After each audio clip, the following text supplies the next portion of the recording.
It all started on the most ordinary of Tuesdays, quiet, uneventful, forgettable, and yet that was the day everything fell apart. David had just gotten home from rehearsal at the local theatre. I was in the kitchen, reheating a block of leftover lasagna, humming along to an old Simon and Garfunkel song playing softly on the radio. Nothing felt out of place.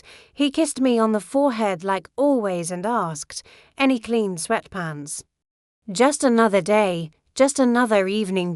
But then came the silence, not the peaceful kind, the kind that freezes the air. I heard the closet door open, and then nothing. No sounds of hangers, no rummaging, just stillness. Then his voice measured, unsure, "Carol, can you come here?" The look on his face as I entered our bedroom, half shock, half confusion, made my heart skip. He pointed to the shelf in our closet. At first glance, it looked like the usual mess: a beach towel, a sweatshirt, a sock that lost its mate months ago. But nestled between the folds was something that didn't belong. A pale pink lace bra, warm, recently worn. Definitely not mine. And just like that, an average Tuesday turned into the beginning of a truth I never saw coming. I stood there for a long moment, staring at the bra like it might explain itself if I just looked hard enough. David didn't say a word. He didn't have to. The silence between us said more than any accusation ever could. "This isn't mine," I said finally, as calmly as I could. My voice sounded far away, like it belonged to someone else. He nodded slowly. "I know, but that didn't make it better. It made it worse." He turned and walked out of the room without another word, leaving me alone with the evidence, warm, lacy, and terrifying in its implication. I followed him into the kitchen, where the lasagna was now rubbery and cold. We sat down at the table across from each other. He pushed his food around the plate. I didn't even try. That's when he asked the question that made my stomach turn. "Are you experimenting?" It took me a second to understand what he meant. "Excuse me, I found stuff," he said. "Stuff that isn't yours. What am I supposed to think?" I wanted to scream. Instead, I stared at him in disbelief. "You think I'm cheating on you with a woman in our house?" His jaw clenched. He didn't answer. The part that scared me most wasn't the accusation, it was that I wasn't angry. I should have been yelling, defending myself, storming out, but instead I just felt off balance, like someone had quietly moved all the furniture in my life an inch to the left, and I was bumping into everything that used to make sense. "I should be the one asking questions," I said softly. "You're the one who found it. You're the one pointing fingers. But I live here too, and I have no idea where that thing came from." David looked at me for a long moment, his eyes searching mine for something, guilt, perhaps, or deflection. But all I had was confusion and hurt, and then he said something I didn't expect. "Then why don't you seem more upset?" I didn't have an answer, because honestly, he was right. I wasn't throwing dishes or crying or demanding the truth. I was numb, hollowed out by the sheer absurdity of the moment. In a matter of minutes, my marriage had shifted from solid to suspicious, all over a bra that neither of us recognized. We barely spoke the rest of the evening. The television played a rerun of a crime show we used to love, but neither of us watched it. We were both too busy running silent autopsies on our relationship, dissecting old arguments and missed calls, wondering what we had missed and when. The rot had started. That night, we went to bed without touching. I lay there staring at the ceiling, trying to retrace my steps through the past few weeks. Could I have brought someone's laundry home by accident? Did we have guests recently? Was there a mix-up at the dry cleaners? No, none of it made sense. And that's when the fear truly set in, not of betrayal, but of something more insidious, doubt, because once doubt slips into a relationship, it doesn't knock politely. It kicks down the door and makes itself at home. It crawls under your skin, into your pillowcases, your folded towels, your shared memories. It whispers questions into your ear just as you're about to fall asleep, and worse, it turns your partner into a stranger. That night, David and I slept side by side, but we were no longer on the same side. Morning came, but the heaviness in the house didn't lift. David left early without saying much, just a quick see you later that felt rehearsed and hollow. I sat at the kitchen table, staring at my cold cup of coffee, wondering how a single piece of fabric could unravel 15 years of shared memories, small arguments, anniversaries, and burnt Sunday pancakes. I spent the rest of the day trying to shake the feeling off. Maybe it was a prank, a bizarre laundry mix-up, something, anything. I told myself to stop obsessing, to move on. But the ache in my chest said otherwise. That evening, while sorting laundry in the mudroom, I reached into a pile of clothes and pulled out something soft, fuzzy, and unfamiliar. It was a slipper. Not mine, not even close. It was powder blue size. Small, worn down at the heel, with a decorative bow, the kind of slipper you'd expect from someone who drinks tea with honey and names their cat Mr. Whiskers. It certainly didn't belong to me. I wore orthopedic clogs around the house ever since my knees started complaining 2 years ago. I froze. It had been tucked beneath one of David's hoodies. I hadn't noticed it until just now. My heart thudded in my chest, first the bra, now this. Before I could think it through, I heard the front door open. Footsteps. David. I panicked. I did something ridiculous. I shoved the slipper behind my back like a guilty teenager hiding cigarette. David walked in, looked at me, then at the laundry pile, and then at the strange way I was standing. What are you hiding? I pulled it out like it was a loaded weapon and handed it to him without a word. He took it, turned it over in his hands, and let out a breath I couldn't quite read. Then came that same look from the night before, not anger, not sadness, just doubt. Where did this come from? He asked. I don't know. I said truthfully, I've never seen it before. He didn't shout, he didn't accuse. He just placed it down on the table and walked out of the room. That quiet, restrained reaction was worse than any fight. It meant he didn't know what to believe anymore, and to be honest, neither did I. Suddenly, every corner of our home felt suspicious.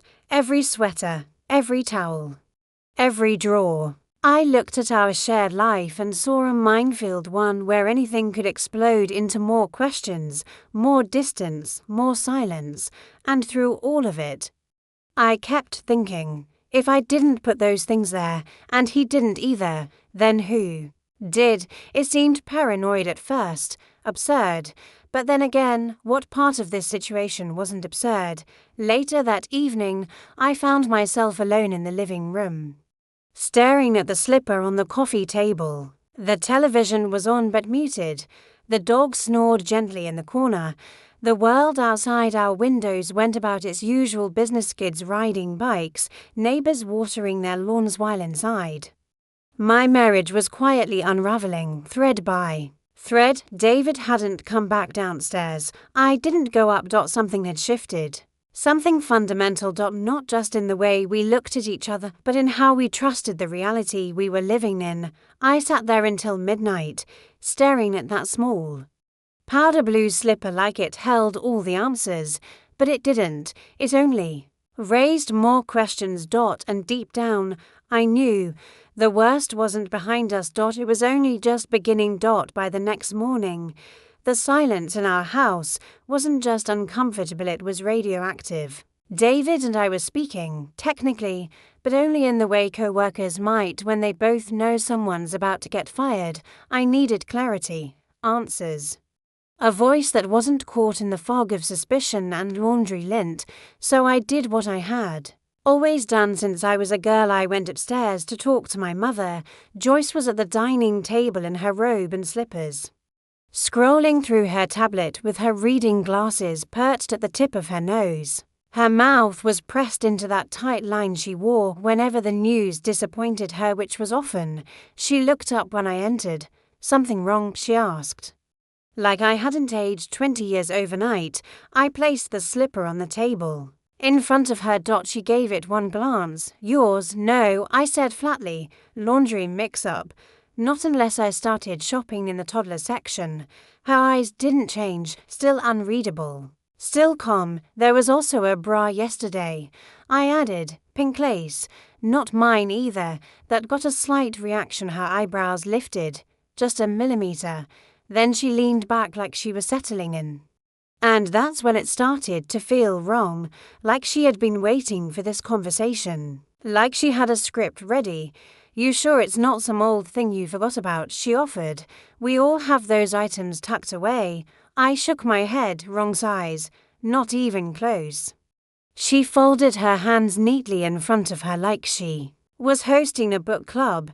Has David been distant lately? I frowned. What do you mean? Not distant, maybe, but distracted, preoccupied. You said he's been under a lot of pressure at the theatre. I narrowed my eyes. Are you saying you think he's cheating? She hesitated, but only for a moment. I didn't want to say anything, but she glanced down, then back up. Her voice dropping like she was letting me in on a secret. A few weeks ago, I came home early. You weren't here, but David was, and he wasn't alone. I blinked. What?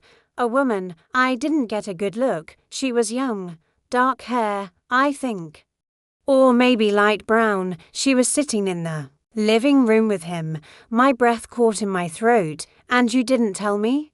I didn't know how, she said, tilting her head like she was disappointed for me. Not in me. I thought it could have been innocent, but now with the bra. The slipper, she let the words hang in the air like the scent of burnt toast, and I stood there, frozen, trying to process what I had just heard, trying to figure out why none of it sat right. Then, like a crack of thunder in a memory, I heard her voice again in my mind, something she had said earlier.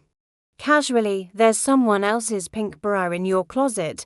My blood ran cold. I never told her it was pink. Not once. Not a hint. I hadn't mentioned colour at all. Only that it wasn't mine. So how did she know?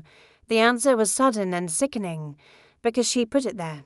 I didn't say a word. I just stared at her, trying not to betray the quake inside me. My own mother, my safe place, my lifelong confidant, had lied to my face, not once, but twice, and with purpose. As I turned to leave, she called after me, "You're too trusting, Carol."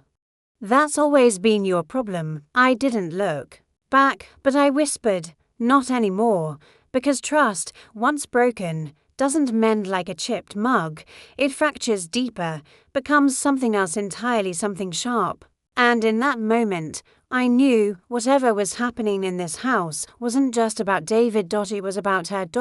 And this story, it was far from over. I didn't sleep that night. David lay beside me, his breathing soft, his arm draped loosely across my waist like he was afraid I might float away in the dark. But I just stared at the ceiling, heart thudding, eyes wide open. The pieces didn't just not fit, they were rigged. The evidence was wrong because it was planted, the doubt an hour. Marriage didn't sprout from within. It was sown, deliberately. By my mother. By my parents. And for what? The next morning, I didn't rage, I didn't shout, I didn't storm up the stairs like a soap opera daughter with mascara running. I just walked, quiet, steady steps, a calm so sharp it could cut glass. Dad was at the kitchen table, scrolling through his phone like he had no part in the chaos unraveling our lives. He barely looked up when I entered. "Morning," he said, like everything was fine.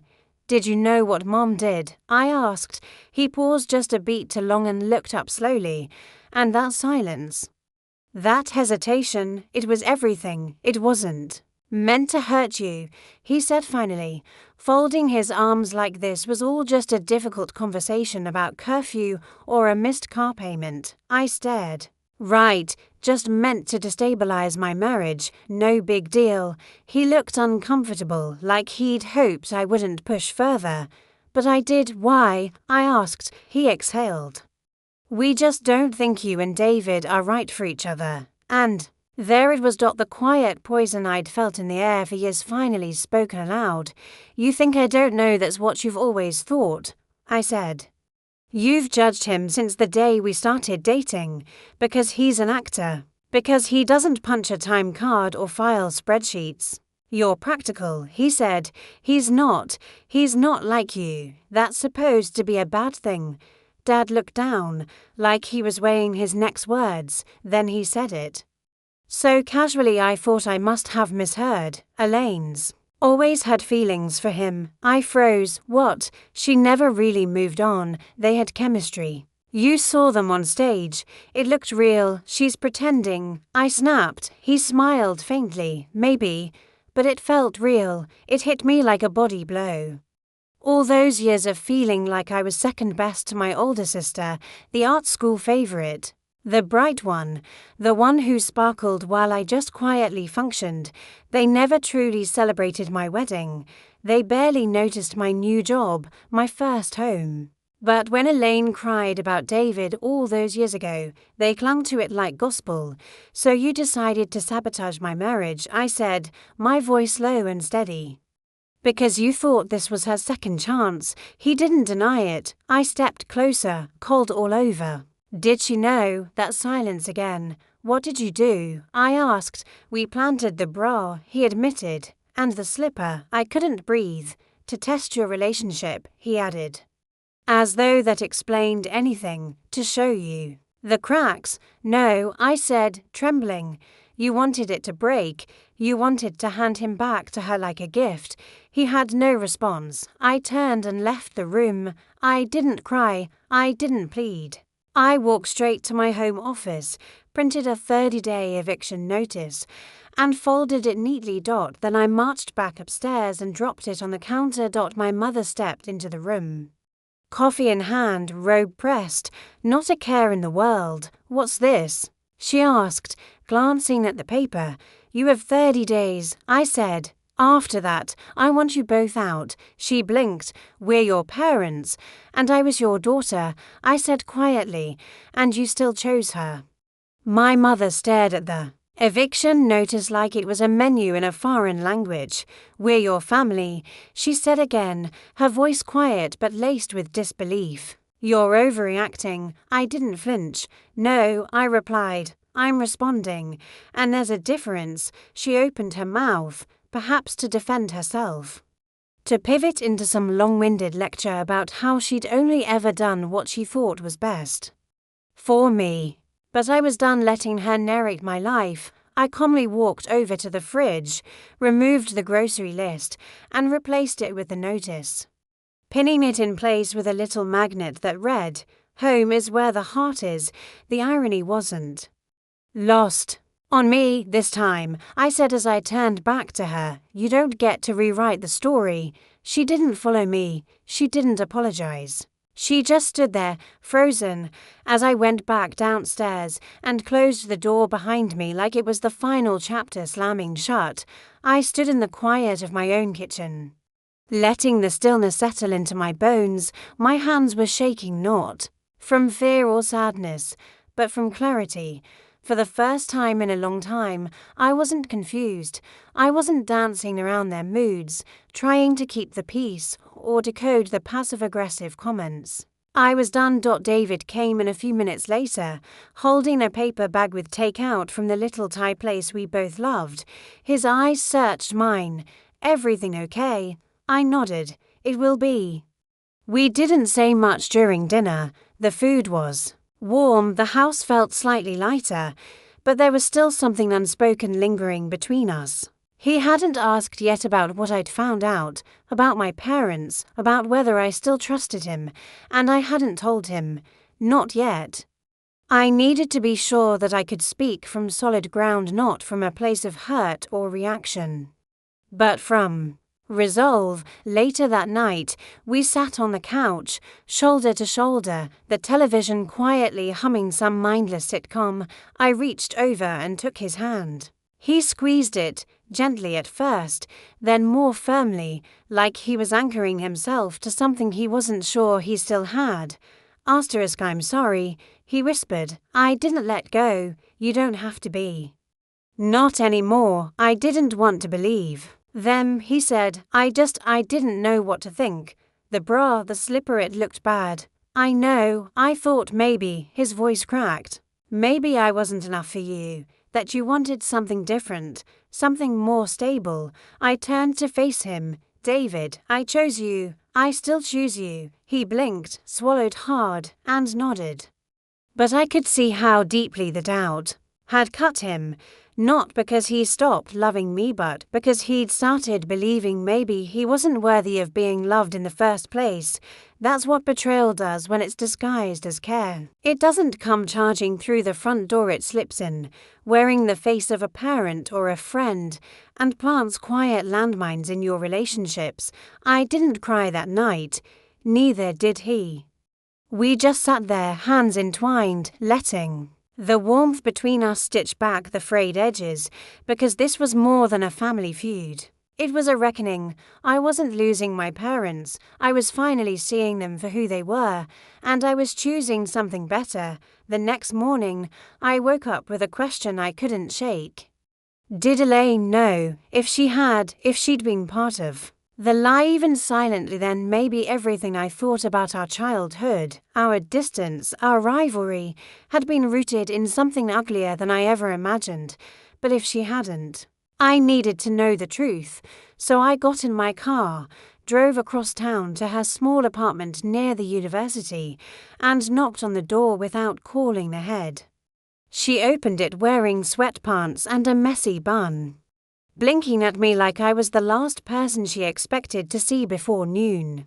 "Carol," she said, rubbing sleep from her eyes, "is everything okay?" "No," I said honestly, "but I just need 5 minutes." She stepped aside and motioned me in. I walked past the coat rack, past a pile of unopened mail, and sat down at her kitchen table like it was the most natural thing in the world, even though we hadn't sat face to face like this in years. Then I told her everything. The bra, the slipper, the accusations, the lies, the confrontation with Mom and Dad, the eviction notice. When I finished, she sat completely still, her face pale, her lips slightly parted. "They did what?" "You didn't know?" I asked, already bracing for her reaction. "No," she said firmly. "God, no, are you serious?" I studied her expression. There was no flicker of guilt, no awkward pause, no glance to the side. Just genuine shock and something else, sadness. "I thought they were acting weird," she continued. "But I never thought they'd go that far." I exhaled slowly. Elaine ran a hand through her hair and let out a breath. "Actually, I've been meaning to talk to you." I raised an eyebrow. "I'm seeing someone," she said, voice softening. "His name's Marcus. He's amazing. Smart, kind, makes me laugh like crazy." But she hesitated. "But he's black," I said gently. She nodded. "And Mom and Dad have been difficult. They won't say it out loud, but they've been dropping hints, asking if I'm thinking clearly, asking if we're really compatible." My chest tightened. Of course it wasn't just about me, and lately," she added, "they've been bringing up David, out of nowhere. Like, remember that play you two did together, or you had such chemistry on stage?" They made it sound like they were reminiscing. But now, she trailed off.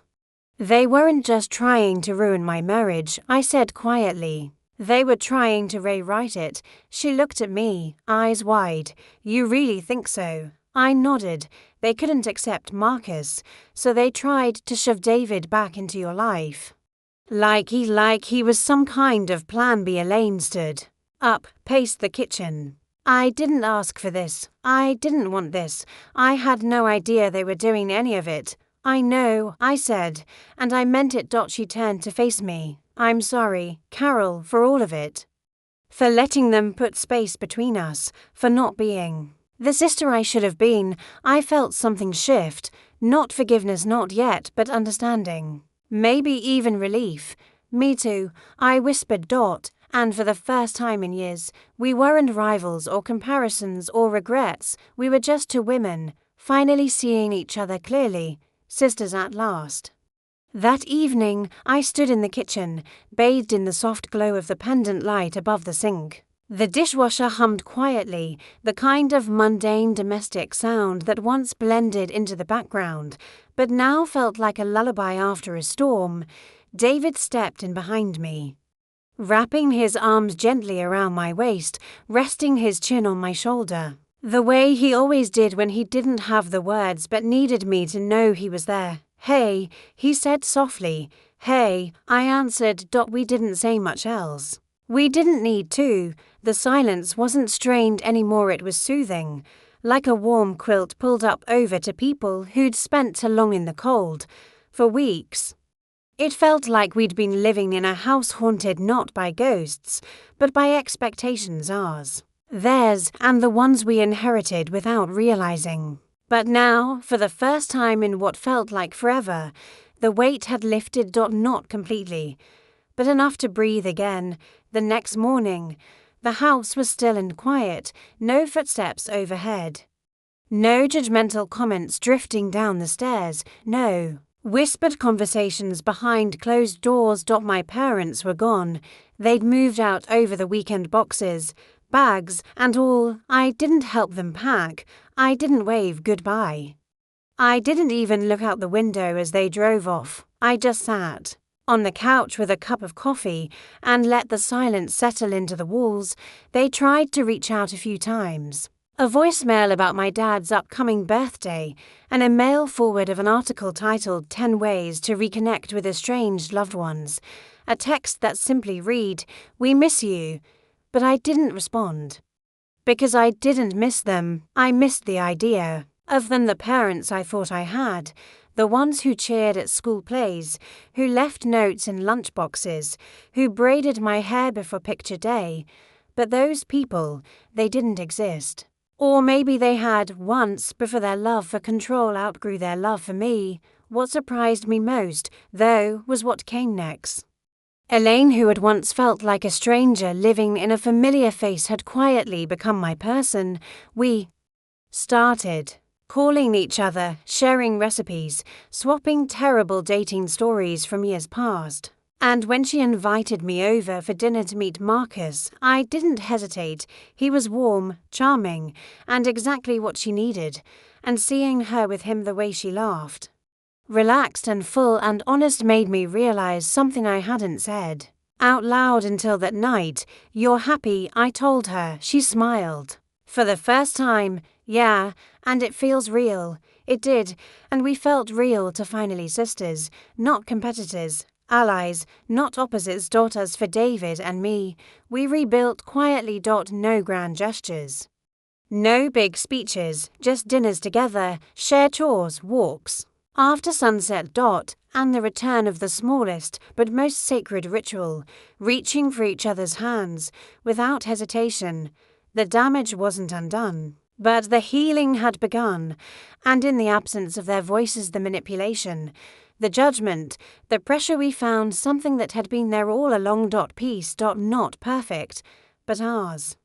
It's been a few months now. The house is quiet in a way that doesn't make my shoulders tense. The air feels easier to breathe, like we finally opened all the windows after years of stale expectations. My parents haven't contacted me again, not directly, anyway. But I've heard from old family friends, the occasional neighbor, a Christmas card that arrived unsigned, but in Mom's handwriting. I didn't open it, because I've made peace with something most people spend their whole lives avoiding. Sometimes letting go is the love.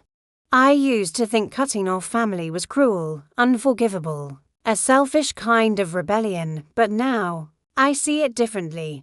When someone repeatedly chooses control over care, secrecy over truth, and pride over repair, it's no longer your job to keep them close. It's your job to protect your peace. And peace, that's what I've found. I see it in Elaine's face when she talks about Marcus. I hear it in David's voice when he laughs again without weighing every word. I feel it in the quiet mornings, when I pour my coffee and know that the only voices in my head are my own, not theirs. They gave up the right to be in my life when they tried to rewrite it. They tried to engineer an ending, but I wrote the next chapter myself. And in this chapter, there's no dramatic reunion, no tearful apology, no strings tied back to people who only ever saw me as a means to someone else's story. Just space, stillness, and freedom. Some days I miss the idea of parents. I really do. I miss the people I thought they were, but then I remember I'm not mourning what I lost. I'm grateful for what I reclaimed. My voice, my marriage, my sister, myself. If you've ever had to make the hard choice to walk away from people you once called family, or if you're standing at that crossroads now, just know this: you are not alone, and you are not wrong for choosing yourself. We tell ourselves family is everything. But the right family, whether it's blood or found, is everything. If this story spoke to you, even a little, I'd love to hear your thoughts. Drop a comment below and tell me, have you ever had to distance yourself from someone you loved to protect your peace?